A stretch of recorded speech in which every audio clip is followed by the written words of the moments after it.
Our today's discussion,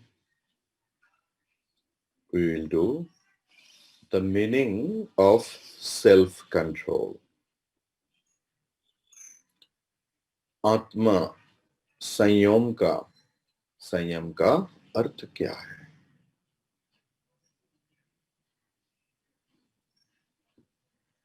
If we study Bhagavatam,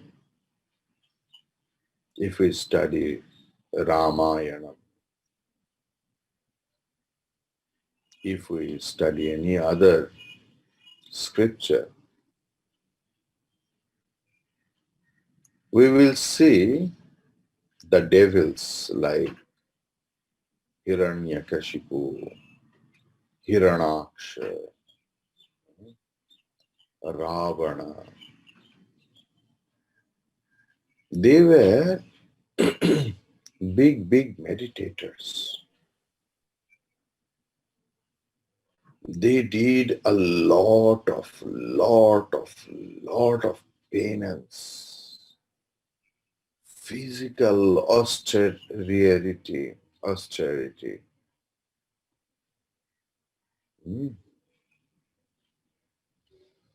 self-torturing for a long time. And what was the result? Ravana became more big, qualified Ravana. The devil became more devil. They worshipped God itself. But the result was like that. Why?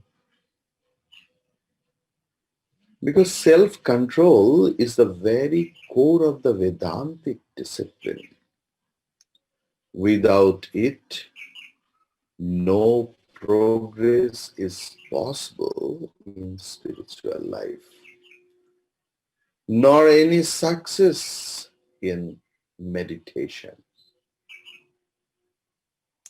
By means of self-control, one empties the mind, as it were,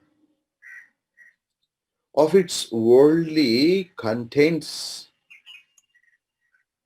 its transient desires and passions, and then through contemplation fills up the void with the spirit of truth. It's a very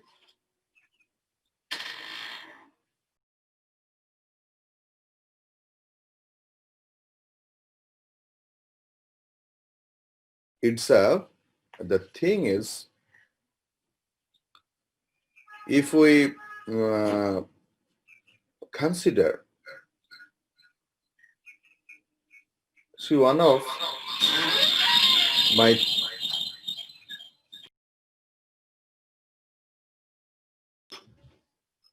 the thing is, the most usefulness of a cup is its emptiness.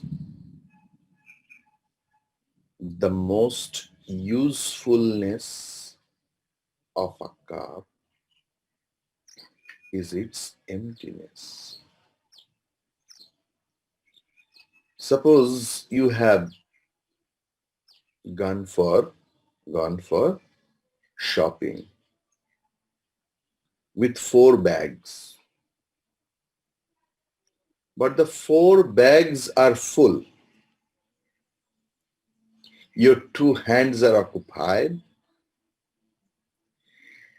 but you are having money, a lot of money. You want to purchase a lot of things. You have desire intensity. but you have no capacity to carry it.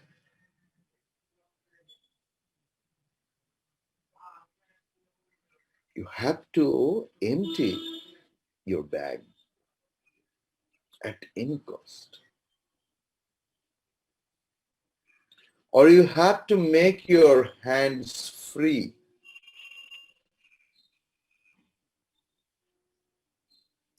And that emptying process is sadhana chatushtaya,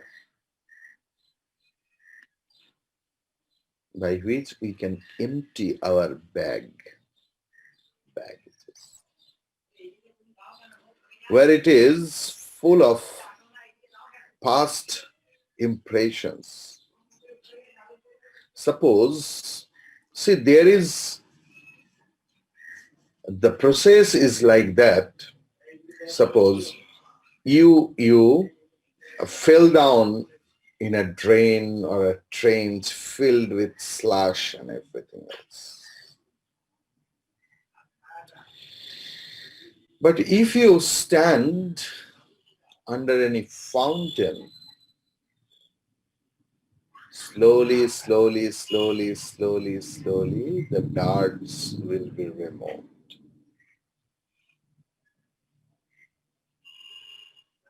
Likewise, the spiritual practice.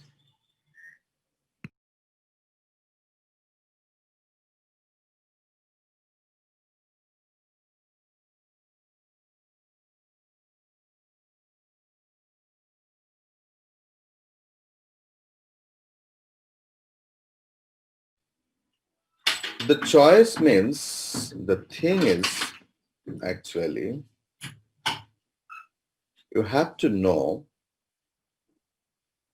unless and until you empty. If you are with the full of past baggage,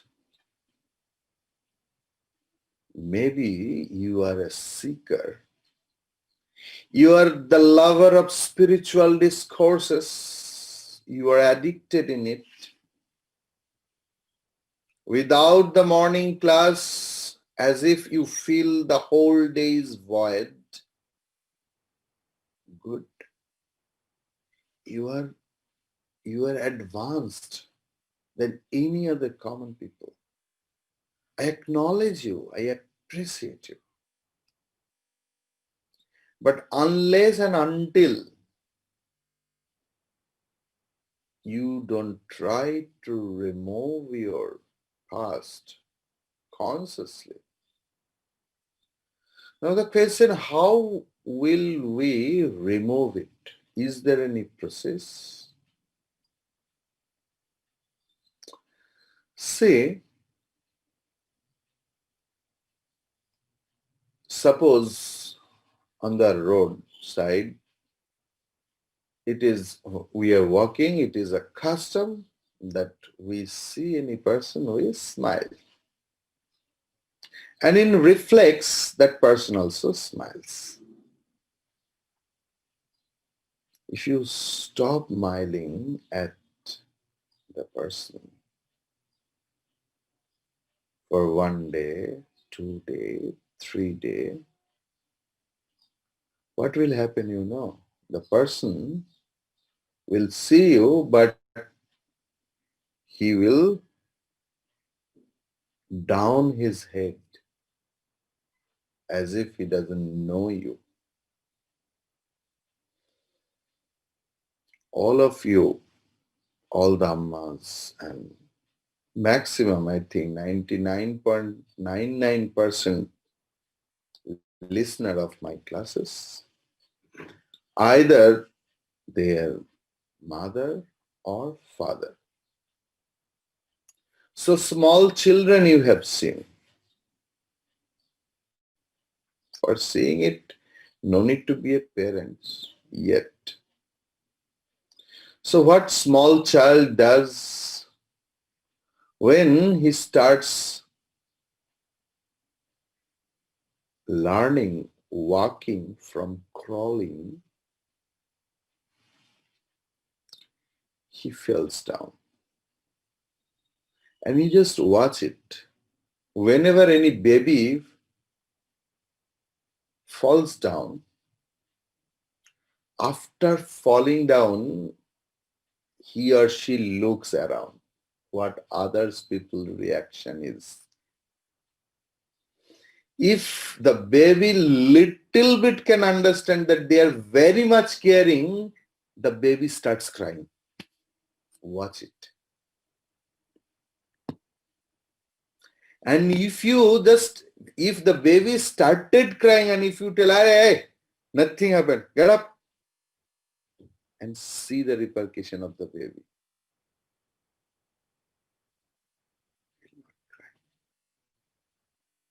Tried and tested. Not theory, not listening by any lectures and discourses. Why I'm telling that? Don't take it literally. Try to understand the impact of this telling, of these words. That this is the only way to remove our past impression. Because there is no physical eraser that you will erase your past. It will come by its course of time, but just don't care it. Because your objective is fixed. Your goal is fixed. Your way to reach that goal is fixed. If anything back pulling is there, just ignore it. Ignoring consciously. Ignoring consciously. With a full understanding that what is my aim of life. That ignoring anything else is called tapasya, penance. And how you will get your strength? Sadhana chatushtaya and a lot of faith and devotion to the Lord and the scriptures and to Guru, our own teacher.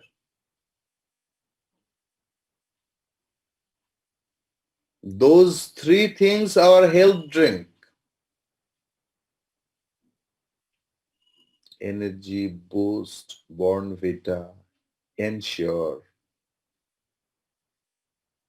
with a lot of multivitamin, multiminerals.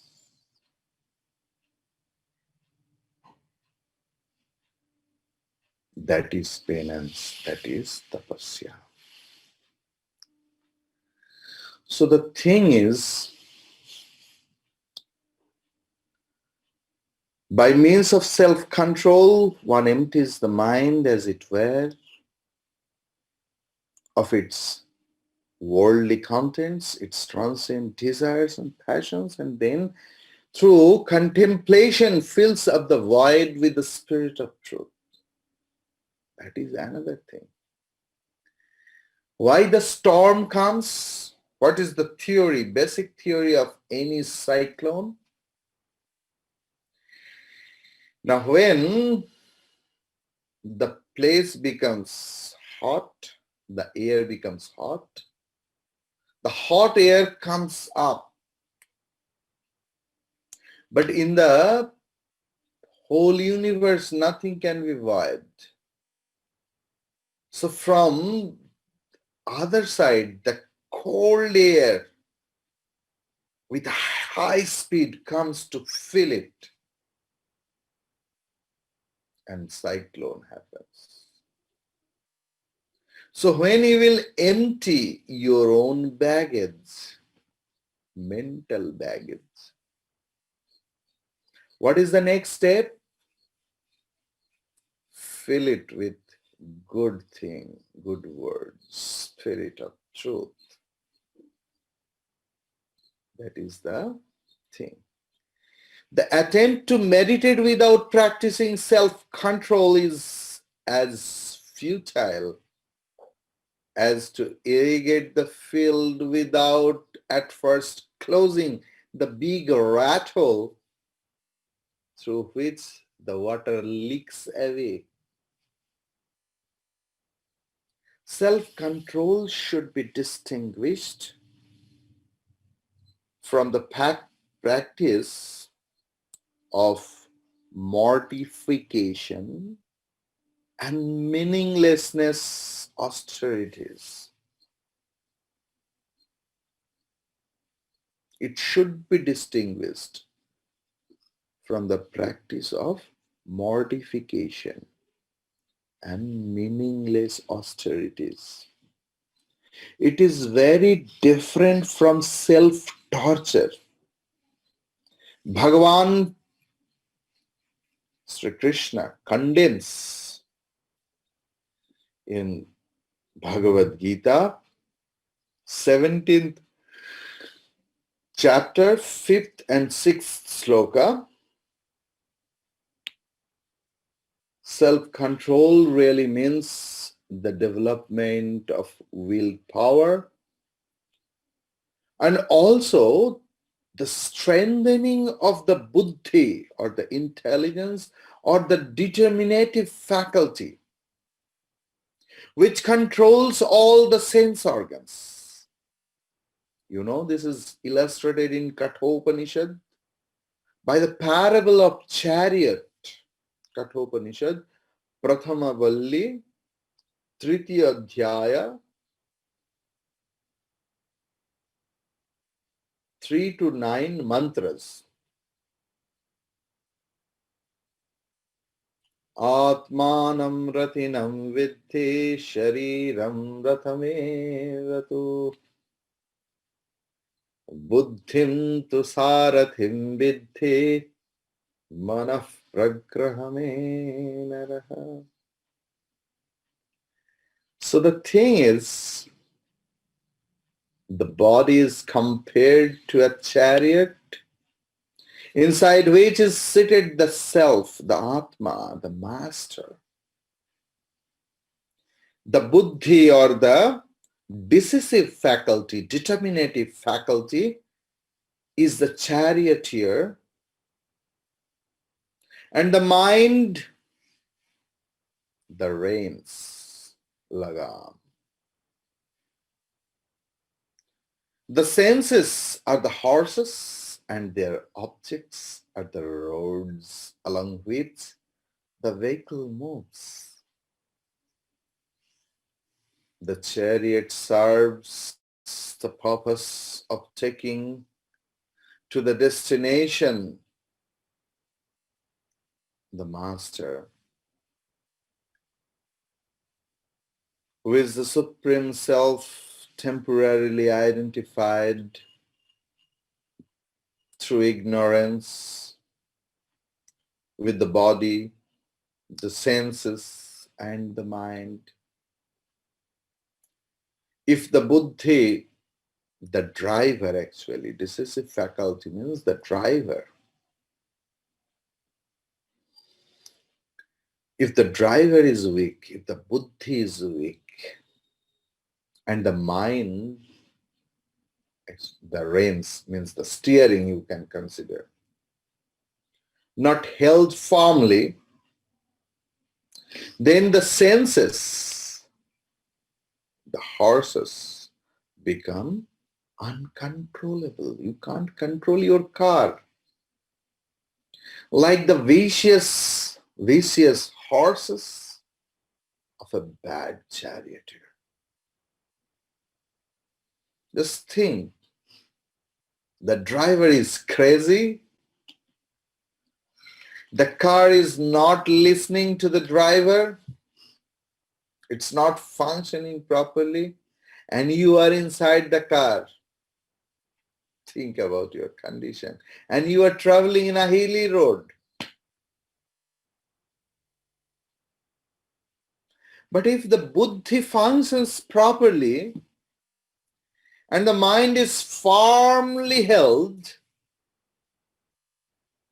then the senses remains under control, like the trained horses of a good charioteer. If a man is devoid of understanding, unmindful and impure, he never reaches the goal but enters into the round of births in the world of ignorance. But he who is endowed with understanding, purity of mind, and a well-controlled mind surely reaches the goal, from which one does not comes back, one does not come back to the world for rebirth. It's sure. Our Veda ensures us. Employing as his charioteer a well-developed buddhi, which holds firmly the reins of the mind, the embodied self reaches the end of the journey, which is the supreme state of the Godhead. What is enjoined in this graphic description is not the weakening of the mind and the senses through self-mortification or abstinence from the experience of sense objects,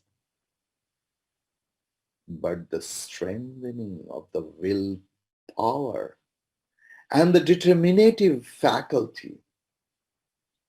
In this manner, the mind and the senses can be kept under control and prevented from the leading the aspirant, the sadhaka, astray through the enjoyment of objects inimical to his spiritual progress.